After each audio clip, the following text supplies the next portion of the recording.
ลับมาอีสังบ่ค่อยคนทุกคนยากกระสาวมือไปใส่ลูกน้อยละอ่อนบุญนี้แท้มาพี่มีลูกผมกูจะก็มาหามาลงอ๋อใครมาบอกหรอกคนเจ้าคนหาคนมีคนเจ้าหาว่ายังให้ดูกินกับพ่อกับแม่ก็ไปทุกคนมันยังพอโอ้ยเดี๋ยวน้องลูกสิเดือนนึงแม่หักเอาบ่มีเอาว่าทุกอย่างเขาบอกกลับมาหาผมบ่อยอยากว่าบอกแล้วหาว่าโอ้ยทำเที่ยวแม่นี่เป็นคนสร้างย้อนตัวนึงโอ้ยมันสัวบุญนี้แม่บ่สวยบ่มีทางพ่อกับแม่สิสวยอีกสักแล้วพี่น้องเอ้ยแม่เป็นคนลืมตัวนานใจเนื้อสัวตายสายสีขาเมื่อกระรู้ลูกไม่รู้ว่าลูกเขาบอกกับลูกเลยลูกลาแม่คนนี้นี่พร้อมแม่ขออยู่ดอกไม้ลูกหลานเมาโลดบ่เฮามันทุกข์มันยากคอยเดียงบ่เดียงเจ้าดอกแม่ว่าซั่นให้ลูกเอามาด่าเขาให้เฮือนคำดอมออกลูกเอ้ยโอ้ยดิโอมาสงสารคันเล็ดหัวดังดันลาดวนโอ้ยลูกแม่ลูกแม่บอกเล่าเอาว่าลูกคนน้ำพอดีอัตเตะเอาไปอยู่น้ำบ้านพอเสียใจยังนี่จากเราจะไปอยู่น้ำเรามาดึงพันธุ์ใจดีเนาะลูกพ่อกับแม่ท่านไปทางมองคนผิดแต่สนใจพ่อกับแม่ควรผิดหนึ่งลมฟ้าเหมือนแฟนปากกาพี่จะได้รู้อันละเขาเอิดมาหักฟังสร้างเบียร์หักคนนั้นสร้างโปรยน้องไปอีกลงไปบนอับอายในเดือนเอากับแม่อย่าให้ดูเป็นบาปกวนบ่มีคำว่าพอผิดน้องคนนี้คนดีว่าเป็นน้องสาวไผ่ปัญหาเจ้าลูกประกาศจับคนเพราะว่าสมกับบุกเพื่อจังสิตั้งสติดีๆตัวเธอเฮาหันพี่น้องเขาจะเห็นจังสงสารเขาเจ้าอีโตนจังได้กินได้ยาโอ้ยสาวไผ่ก็หาเท้ากุมารดาผู้น้อยลูกประกาศจับของกันท่านพี่น้องวันผู้พานางบ่ให้เขาให้น้าบ่ให้เงินเลยยังกูตายตะหึงเงินกูที่ให้ลูกไปอยู่ที่ใช่ลูกนี่น้องให้สงสารกันพอมาสมเกียรติพอสองลูกก็จะถูกกันสองเขาห่างตา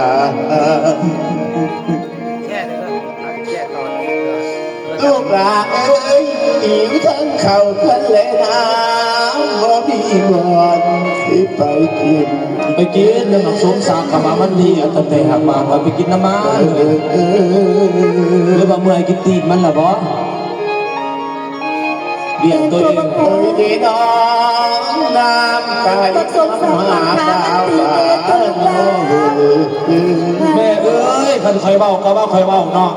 ลูกเจ้าเลี้ยงมาผ้ามันใหญ่เองเจ้าก็หูจักแต่ว่านิสัยแบบไรมันเป็นจากไหนเนาะพอดีน้องคอยแต่วันนี้ตายทิมอยู่ในแผนโอกาสบ้านอันนั้นคอยเบาเขาบอกคอยสอนเจ้าขันบอกจังสีกับพ่อจะมีสักเจ้าก็จักเลยแต่ว่าลูกกับของมันเป็นอะไรต่างๆเป็นอะไรน้องดีได้ที่อาตายอยู่ป่าใหม่ตายยิ่งกระจางตาตายโลดตายอยู่ใช้ก็จะไปบวชนั่งดีหรอพอกลับเป็นอาชีพบวชมันไม่เน่าอย่างหลาบหลังใหญ่หลังโตโอ้ยพอตัวแล้วจนเดือดแล้วขันบอกจังสีตัวกับแม่กับสิไปตามคำไปโลดนะเอาก็ห่วงหรอกไปอยู่ตรงนั้นพ่อผัวน้าก็เดินเวลาไปก้อนมาเจ้าที่บ้านหอยมุ่งไปมาอยู่กันดาวอยู่กันป่าไปหาลูกชายกับคนมันอยู่ที่อื่นไปหามันเลย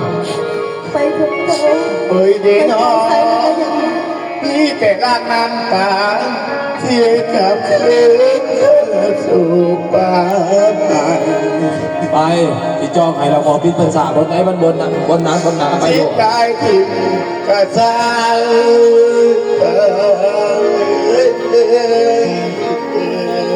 นี่เรายอกแม่บ่มี ลูกหลาน ขอกับพอ ลูกหลาน จังสักละเห็นวันละผู้ ขอ ดี กับแม่ท่าน บอกว่าใส่ท่านก็เป็นพอดีใจอยู่นะบุญนี้แม่ที่ทุกสิ่งอย่างคุณพี่จะขอเรียนโอ้ยคุณมีเอ้ยความยกมือขึ้นใส่ก้าวโอ้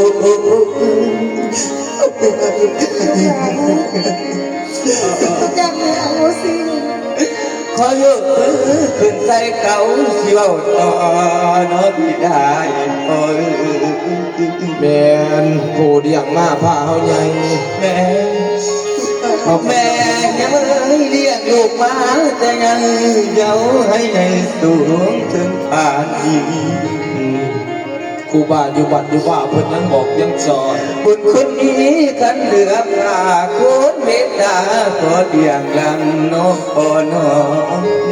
เห็นมาข่อยจังสิข่อยกระจักกี่ดอกบนคุดอีพ่ออีแม่ข่อย โอ้ยเด้น้องหวังอยากให้ลูกเต้า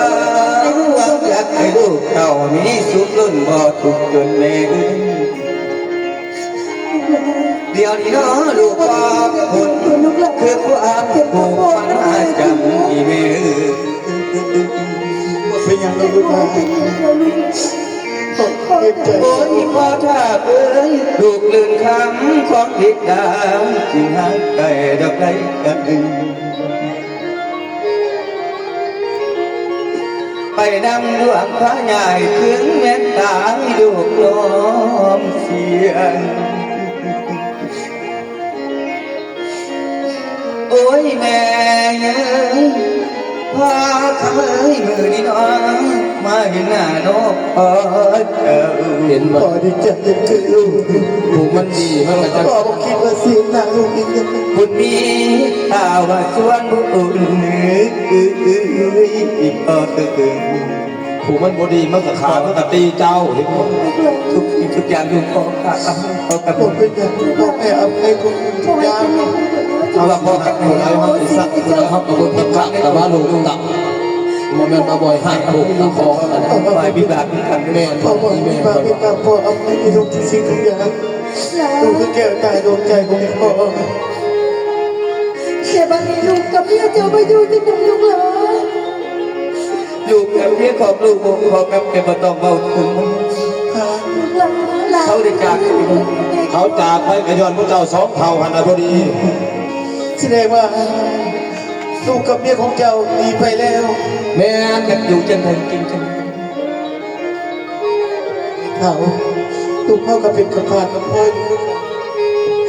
หลานน้องดีใจแค่น้องป่า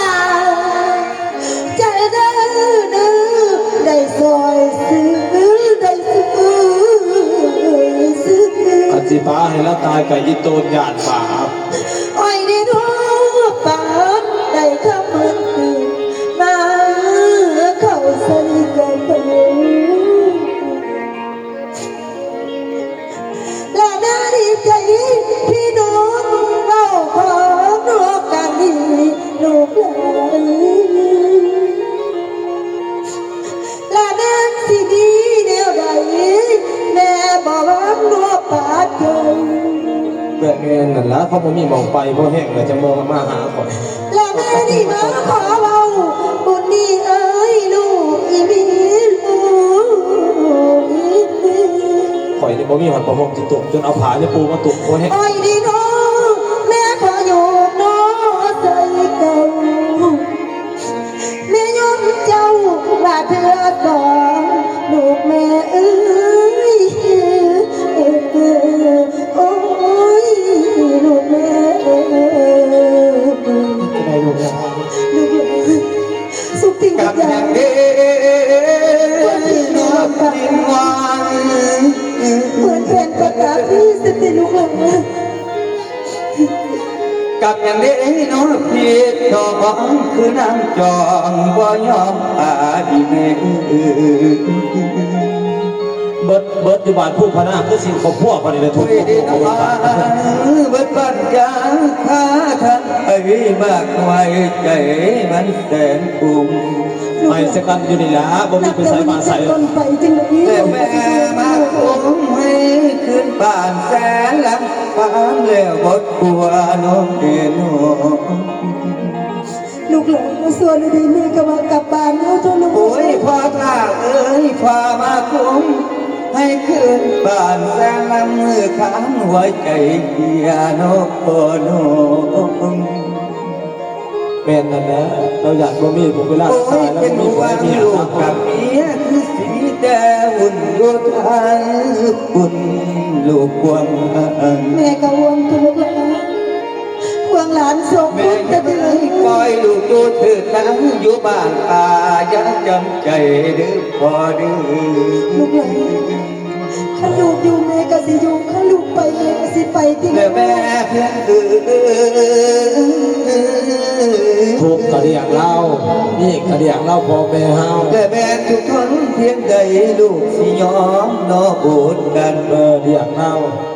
สองเราตายแล้วก็แล้วเฮาตายก่อน และ แล้ว บ้า ก็ น แล้ว ได้นอนคันเพียงต่างฟังบุตรต่างกันดูอ่อนโอ้ยพ่อข้าเอ้ยแมงในน้องขันความหอม เดียงเอาบุญคนจังบ้านเดชนาบุญคุณ ชิด ที่ ไท พ่อย ที่แม่ กะเบียนยอง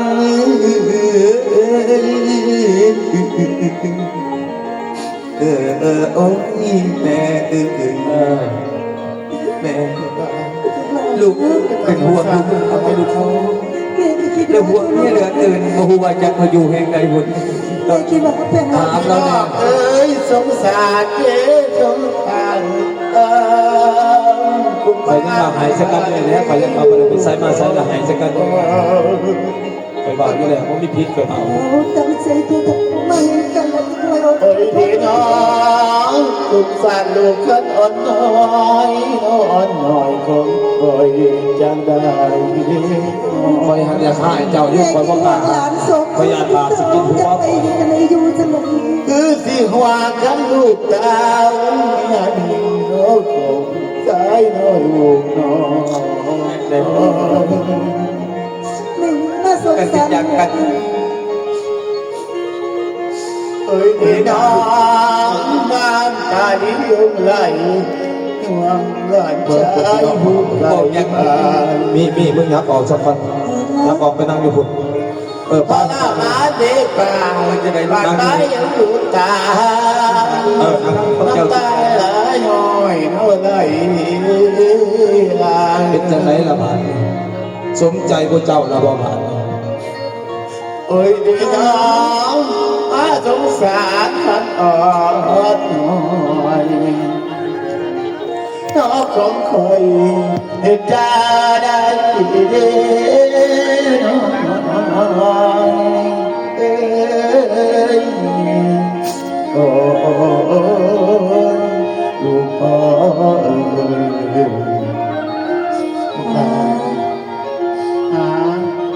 เป็นจังไรเบามาเบิ่งเป็นจังไร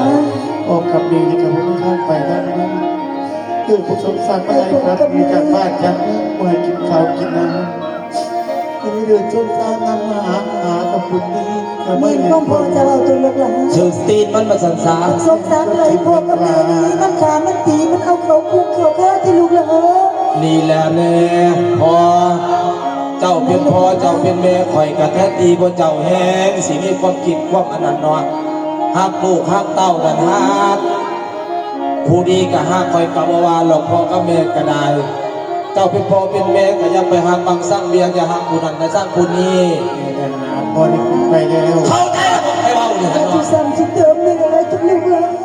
พอสิสกตายแล้ว จ้าหันแล้วจังว่าข่อยบอกเจ้าบ่แม่นข่อยสั่งสอนเจ้า เจ้าเดินขอชิบับสาธุบุญคุณอีพ่ออีแม่ เราจะคอยเราคอยจากกันแม่นะลูกหลานแม่เป็นภาษาแม่สิใจของเจ้าตัวลูก พ่อเองบริกินข้าวมา2-3 เดือนแล้วจะคือสงสาร สะพ่อว่าน้องเองข้อจะพึ่งมันเอาบริกินเขากันเนาะ แม่ตัวลูกหลานทองแม่หอมเจ้ยเจ้ยลูกหลาน หักลูกอะไรให้มันเสมอกันแน่เขาเป็นพ่อเป็นแม่จะหักกูนั่นสร้างกูนี่แบ่งหันแบ่งนี่ก็คือการให้แบ่งมันเท่ากัน ลูกเต่ามันจะบ่ผิดกัน เข้าใจระบบไปเว่าเจ้าหาครูบาอยู่วัดอยู่ว่าเพิ่นยังบอกยังสอนบ่แม่นเพิ่นสิเข้าวัดไปซื้อ เจ้าบอกจังไรแม่ก็ยุ่งเจ้าลูกหลานแม่พุ่มเจ้าตัวลูก เห็นมาคอยจังสี่ของอาจารย์เกี่ยวกับคุณอีพ่ออีแม่ผู้เลี้ยงมาพักคนเข้าใจลูกกันละไปเดี๋ยวเนาะ เฮ้ยแม่สิใจหอมเจ้าตัวลูกเขา รถตัวนี้นำกูเบามึงสิเบายังกะเบาก็อีพ่ออีแม่หนูกูอินเล่าหนักกันเบาไร้ของกูกระยานบาปแม่ตาบาพี่น้องหักลูกหักเต่าให้หักเสมอกันขอกลับไปหน้าที่แหละอย่าหักผู้นั้นจะสร้างเอาไว้ไป เจ้าคือข้าวดีปฏิบัติมาพวกเจ้าทั้งสองนี้ไปตามหาลูก กับจังสันตัวลูกหลาน พอนะ แม่ก็กินหอมทางนี้ใส่ใจหลาน